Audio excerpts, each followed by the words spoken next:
Stargate Voyager. So what is all of this news about declassified CIA documents that reveal in the 1980s that the CIA conducted an experiment as part of a secret project called Sunstreak, which aimed to locate the lost Ark of the Covenant using remote viewing techniques? So we're going to get into this episode on what was the Ark of the Covenant exactly, and what is this remote viewing all about.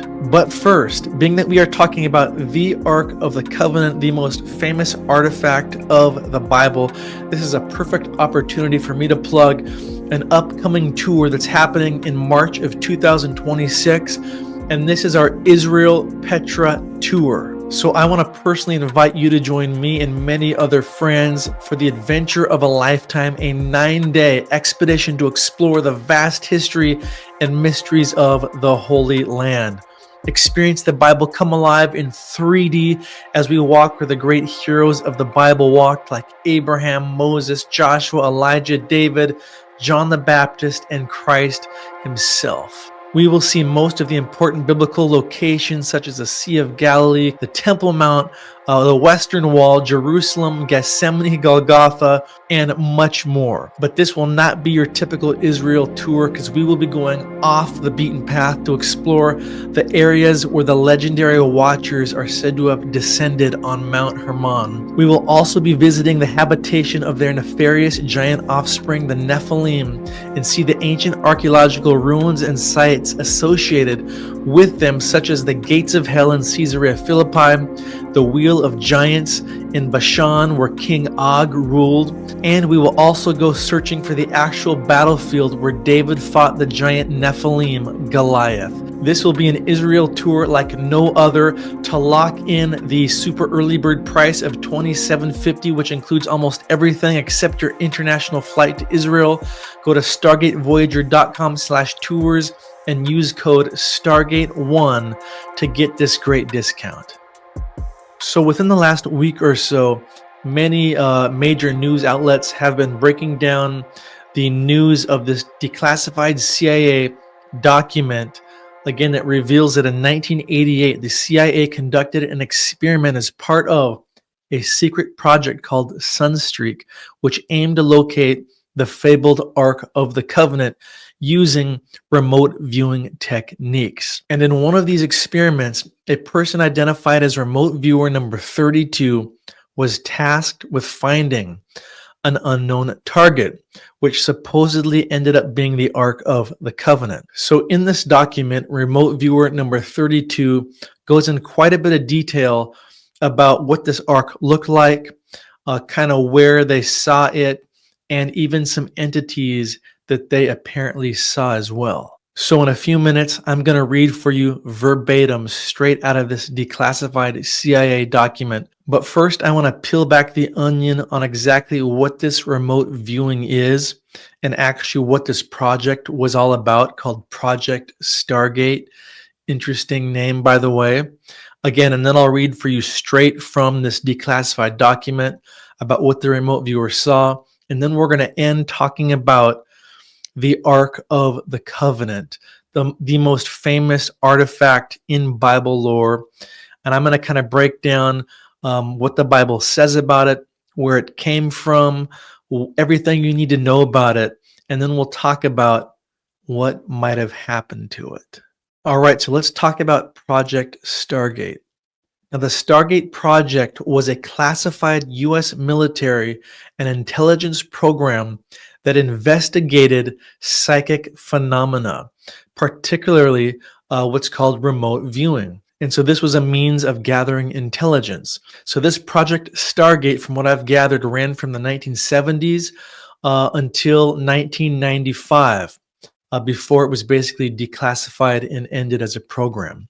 I've also learned that there was some forerunners of this Project Stargate that were before the 70s. And these forerunner projects were called Project Sunstreak. There was one called Grill Flame and another one called Gondola Wish. And apparently these were eventually consolidated into the larger Project Stargate, which was ran out of Fort Meade in Maryland. So this program was initiated during the Cold War, largely due to concerns that the Soviet Union was researching parapsychology and psychic espionage. The Stargate project was funded and done in cooperation with the CIA, the US Army, and the Defense Intelligence Agency, or the DIA. And again, its goal was to determine whether psychic abilities like remote viewing could be used for military and intelligence purposes. The program's primary focus was on this remote viewing, and their subjects were called remote viewers, who would attempt to describe places, objects, or even people at great distances away. Now, the most famous of these remote viewers was, or maybe he's still alive, a guy named Joe McMoneagle, a retired U.S. Army officer. He was recruited into the U.S. military's Stargate project in the 1970s due to his reported psychic abilities. Now, McMoneagle is also known as Remote Viewer number one. He was kind of the first and the best at it. And he was the first to do psychic phenomena experiments for the CIA. Now, McMoneagle received the Legion of Merit Award for apparently using remote viewing to identify a secret Russian warship that was being developed in a landlocked building during the Cold War. McMoneagle conducted over 450 remote viewing sessions for military intelligence. And some of his most notable cases include describing Soviet submarine construction sites, locating a missing American general in Italy, and reporting details about a secret Soviet military installation. Now, by the 1990s, skepticism began to grow about the program's effectiveness, and the program began to be questioned. And the CIA commissioned a report from the American Institute for Research in 1995 that concluded that while some remote viewers had hits, the data was too inconsistent and unreliable for practical intelligence use. And then the program was shut down and declassified in 1995. Now, as I researched into the government's previous remote viewing history in the Stargate project, a name that popped up a couple times was Ingo Swann. And this is one of the individuals that helped launch these psychic programs for the government. Ingo Swann, and he's kind of known as one of the pioneers of remote viewing. And he was born in 1933 and he ended up dying in 2013. And he served in the U.S. Army in the Korean War before working at the United Nations. So Swann had a lifelong interest in parapsychology, consciousness, and extrasensory perception, or ESP. And eventually he becomes involved in this parapsychological research at Stanford Research Institute, or the SRI, in the early 1970s, where he conducted clairvoyance and psychokinesis experiments. His claim to fame came after, in 1973, he apparently physically influenced a magnetometer in a secure facility, which caught the attention of the U.S. intelligence. And so his techniques began to be adopted by the U.S. government for this psychic espionage. And he began to train these military remote viewers, including Joe McMoneagle. Now, Swann's biggest claim to fame was that he did a remote view of the planet Jupiter, April 27th, 1973. And this was before NASA's Pioneer 10 probe arrived. And so Swann basically described Jupiter's rings, which he later declared that the NASA probe confirmed in 1979. So you've got believers that point to Swann's remote viewing of Jupiter that claim see remote viewing works. And these same believers also point to McMoneagle's cases in the military, and they say, see, remote viewing works. But then again, you have the CIA's very own commissioned report in 1995 that concluded that it was too inconsistent and unreliable to where they literally shut down the program and declassified it. So that brief background into Project Stargate and remote viewing will now lay the foundation for reading this declassified 1988 CIA document regarding remote viewing and the Ark of the Covenant. And if you're watching this episode by way of YouTube or Spotify, you're going to see these literal screenshots from this declassified CIA document. The document itself is handwritten on. It's dated December 5th, 1988 or 88. But then the typed headline at the top says approved for release August 8th of 2000. Okay, so this happened again December 5th, 1988, but it wasn't released or declassified until August 8th, 2000. And it's printed right at the top here, Project Sunstreak warning notice, intelligent sources and methods involved. And as I scroll down here, you can see it says viewer identified number 32. So that was remote viewer number 32. It says mission, access and describe the target identified by coordinate. And then it gives the coordinate 781410/110121. And then you scroll down to the comments. It says training target number 0209 is the Ark of the Covenant. And then it says evaluation, viewer number 32 attained excellent sight contact, doing very well with stage 4 structure. Viewer also exhibits the ability to keep AOL to a minimum. Have to be careful with editing though. This does not seem to be a problem at this time, just something to watch for. And then it's signed by somebody. So whoever was writing this was the superior to remote viewer number 32. So then when you scroll down here to session summary, it says viewer number 32, date December 5th, 1988. And again, what I'm about to read you here, I believe, is what the remote viewer number 32 actually inputted here into this document regarding what they saw. And so again, this is referring to the Ark of the Covenant. I'm now going to read straight from this document, which states the following, quote, target is a container. This container has another container inside of it. The target is fashioned of wood, gold, and silver. The target is similar in shape to, and then it has in parentheses AOL, a coffin, and is decorated with seraphim. And then it says see sketch page 16, and I'll show you those sketches in a minute. It continues, quote, this target is located somewhere in the Middle East, as the language spoken by individuals present seemed to be Arabic. Visuals of surrounding buildings indicated the presence of mosque domes, question mark. See page 12 sketch. Individuals in the area were clothed in virtually all white, had black hair and dark eyes. One figure I homed in on wore a mustache. The target is hidden, underground, dark and wet were all aspects of the location of the target. It continues, quote, the purpose of the target is to bring a people together.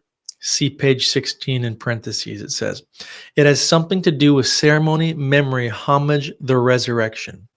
There is an aspect of spirituality, information, lessons, and historical knowledge far beyond what we now know.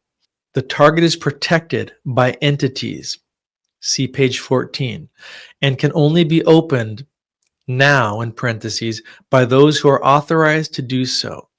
This container cannot be opened until the time is deemed correct. Once it is time to open the container, the mechanics of the lock system will be found to be fairly simple. Individuals opening the container by prying or striking are destroyed by the container's protectors. See page 17. Through the use of a power unknown to us, end quote.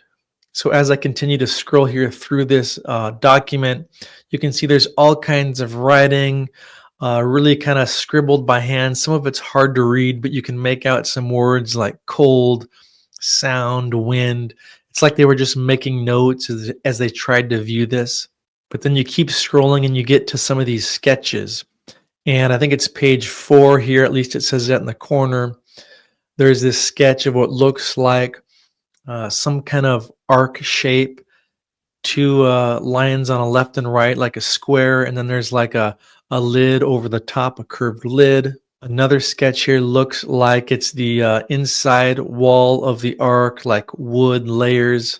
Another sketch looks like it might be decorative molding on the top of the arc. In another sketch, you see what looks like a mosque, and it literally says mosque dome, and it's kind of pointing at this structure. And then another thing says windows, and they've drawn windows on this structure. So this probably has something to do with why they thought this was in the Middle East, because they said they saw mosques and stuff like that. Another sketch shows what looks like a winged, feathered eagle, or maybe they're trying to describe the cherubim here, and it's an arrow pointing at it, and it says Saradin, almost like they were trying to spell a cherubim or something. Another sketch shows what looks like a wheel, and it says altered something. I can't really make out what the words say. But then the last sketch shows basically a rectangle with several stick men inside of it. There's an arrow pointing at it, and underneath the arrow it says mummies. It also says people next to it, and then it says AOL break coffins, I believe. Unfortunately, whoever remote viewer number 32 was, they certainly did not know how to spell that well or write that well, because it's really hard to make out what they're trying to say here. So again, that was the apparent remote viewing by remote viewer number 32 on December 5th, 1988, who was tasked with identifying a target that, unbeknownst to them, ended up being the storied Ark of the Covenant, according to what this document says.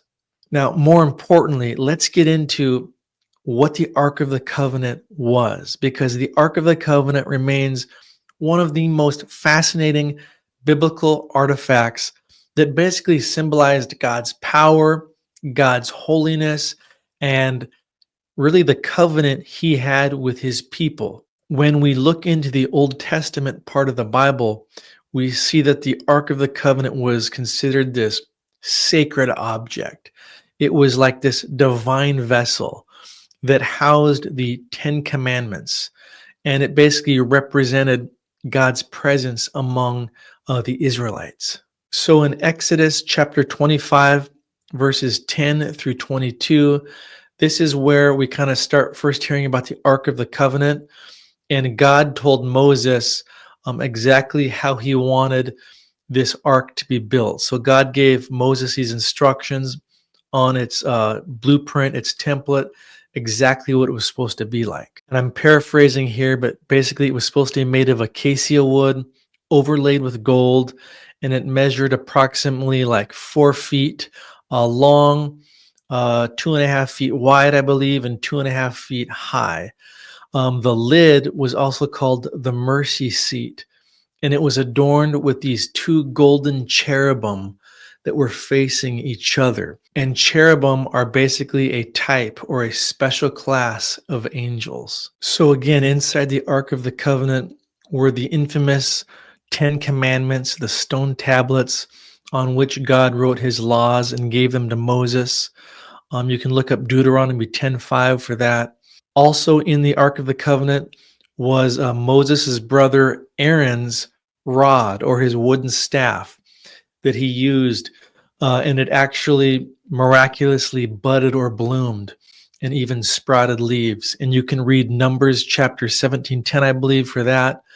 And then Hebrews 9:4 tells us that also in the ark was a golden jar of manna. So again, the Ark of the Covenant symbolized God's presence and power. It symbolized God's covenant with Israel and his presence among the people. And the ark was kept in what was called the Holy of Holies, inside the tabernacle, and then later in the temple that Solomon built. But until Solomon built that temple, Israel basically traveled around with a mobile temple called the tabernacle that they would set up and move wherever they went.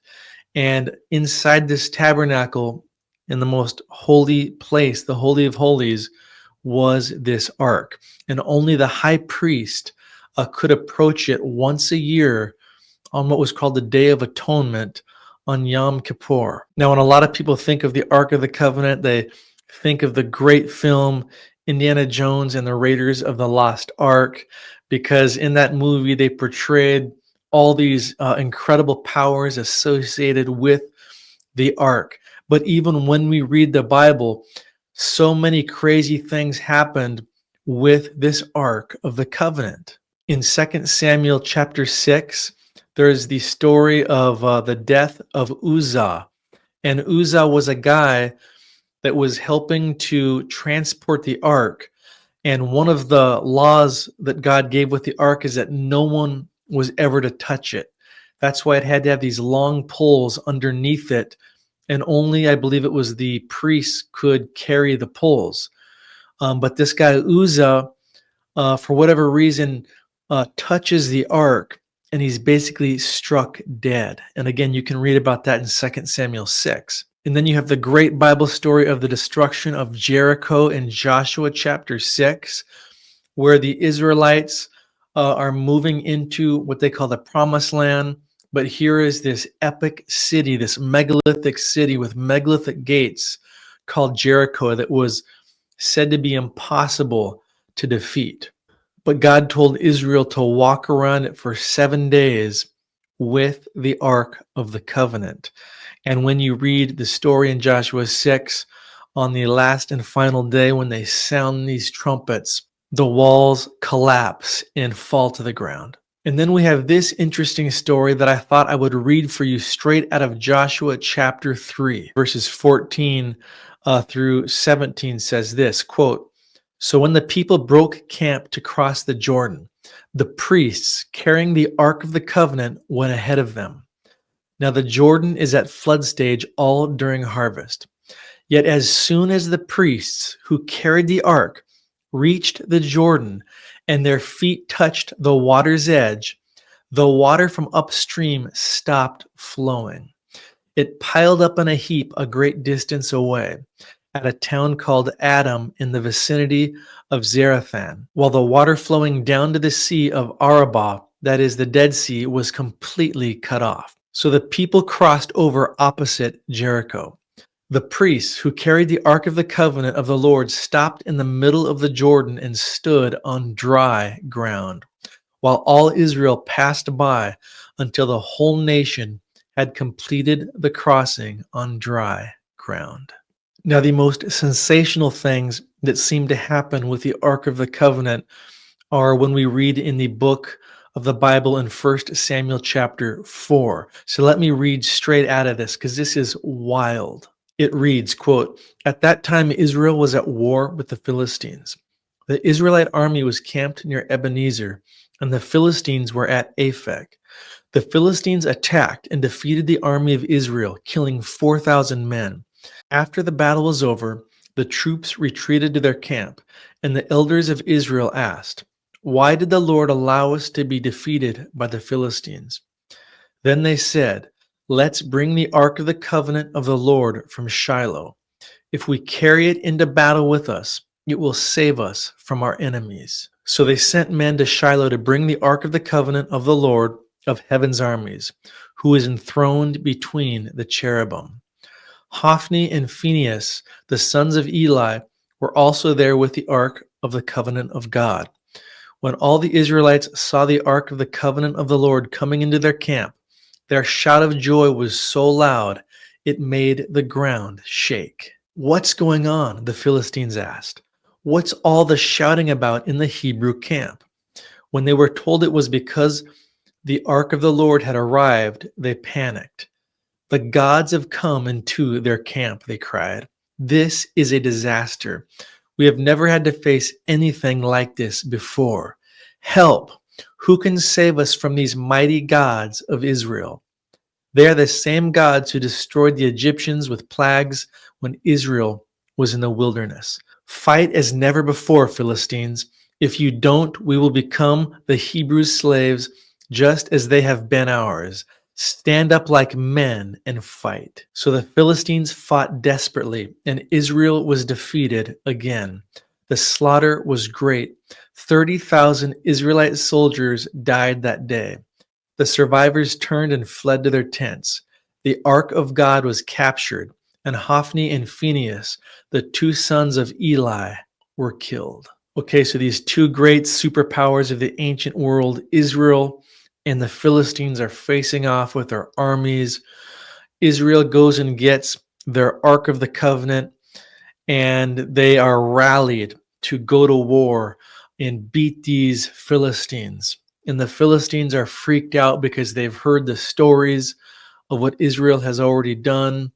And so they were like, we got to fight like we've never fought before. The Philistines not only win the battle, but they capture the Ark of the Covenant, and they kill the two sons here of Eli, the priest. So Israel is feeling, you can say, pretty defeated. So what I just read was in 1 Samuel 4. Now let's jump to the next chapter where it gets even stranger once the Philistines get this Ark of the Covenant in their towns. Chapter 5, verse 1 reads, quote, "After the Philistines captured the Ark of God, they took it from the battleground at Ebenezer to the town of Ashdod.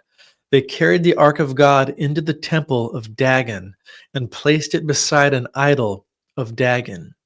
But when the citizens of Ashdod went to see it in the morning, Dagon had fallen with his face to the ground in front of the ark of the Lord. So they took Dagon and put him in his place again. But the next morning, the same thing happened. Dagon had fallen face down before the ark of the Lord again.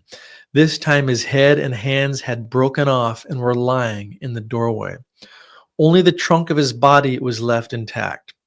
That is why to this day neither the priests of Dagon nor anyone who enters the temple of Dagon in Ashdod will step on its threshold."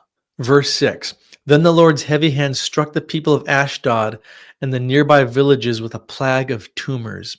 When the people realized what was happening, they cried out, 'We can't keep the Ark of God of Israel here any longer. He is against us. We will all be destroyed along with Dagon, our God.' So they called together the rulers of the Philistine towns and asked, 'What should we do with the Ark of God in Israel?' The rulers discussed it and replied, 'Move it to the town of Gath.' So they moved the Ark of God of Israel to Gath. But when the Ark arrived at Gath, the Lord's heavy hand fell on its men, young and old. He struck them with a plague of tumors, and there was a great panic." Just a side note, it says they moved it to Gath here.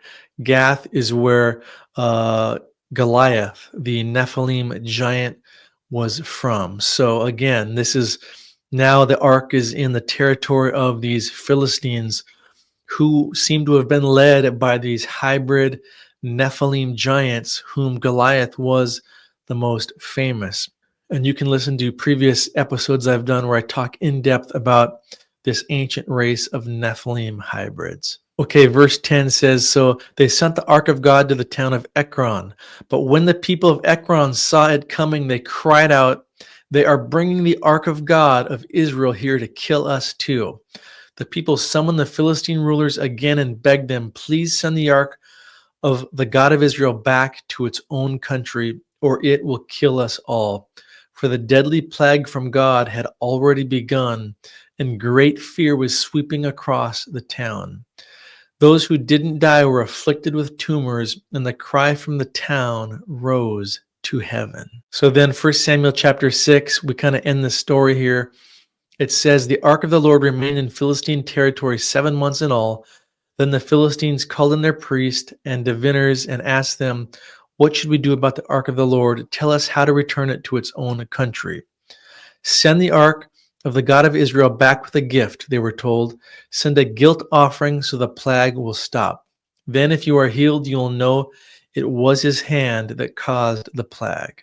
And so this story basically ends in the next chapter of 1 Samuel chapter 6, where the Philistines send the ark back to Israel with these guilt offerings, and Israel accepts the ark. But then something really crazy happens in verse 19 of chapter 6 after Israel gets the ark back.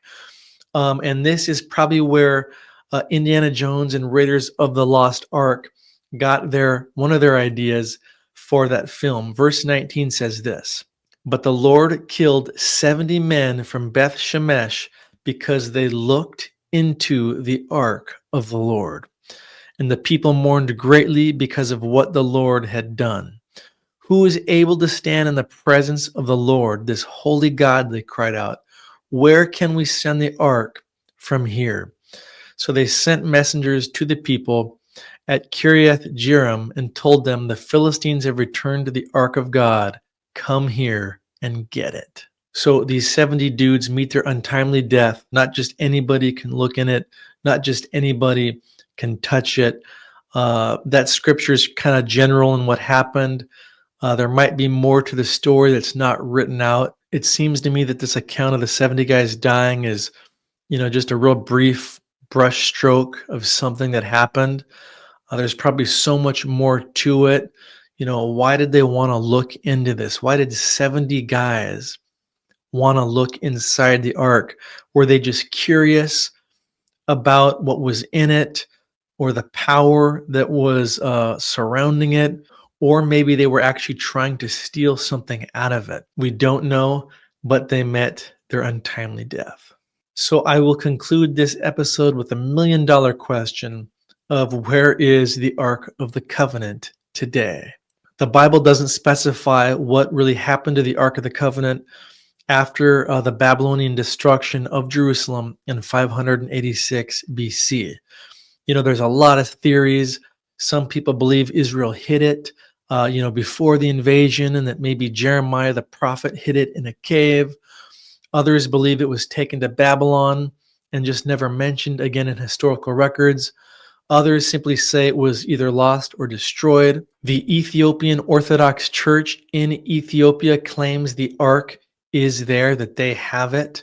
So that's interesting. Then we have the Temple Mount theory that suggests the Ark of the Covenant is buried under the Temple Mount in Jerusalem. Vatican rumors claim it is hidden in the Vatican's secret archives. And then you have the other theory held by many people, probably including a lot of Christians, that believe the line of thinking that the Ark was meant to be hidden for all this time, ever since the Babylonians sacked Jerusalem, because it's not going to be revealed until the future. And that's what Revelation 11:19 states, that basically the ark won't be seen again until heaven. And here's what it reads, quote, "Then God's temple in heaven was opened, and within his temple was seen the ark of his covenant. And there came flashes of lightning, rumblings, peals of thunder, an earthquake, and a severe hailstorm," end quote. So again, many believe that the ark was purposely hidden by God and won't be revealed again until this Revelation 11:19 scenario in heaven. So despite its mysterious disappearance, the Ark of the Covenant remains one of the most fascinating biblical and ancient artifacts of all time. Well, I hope you enjoyed this episode. Don't forget to subscribe to this podcast from wherever you are listening or watching. If you're on YouTube or any of these platforms, leave me a comment and let me know where you think the Ark of the Covenant is hidden. And if you're watching or listening on Spotify or Apple Podcasts, do me a favor, give me a 5-star rating if you can. That helps me to break through the algorithms and climb the charts. If you enjoyed this episode, consider sharing it with some friends. And again, lastly, consider joining me on our 2026 Israel and Petra tour in March of 2026. It is going to be an Israel tour like none other. And right now you can lock in the super early bird rate of $27.50 by using code Stargate1. Just go to stargatevoyager.com/tours or click the link in the show notes below. And who knows, maybe on this tour, we will discover where the Ark of the Covenant is.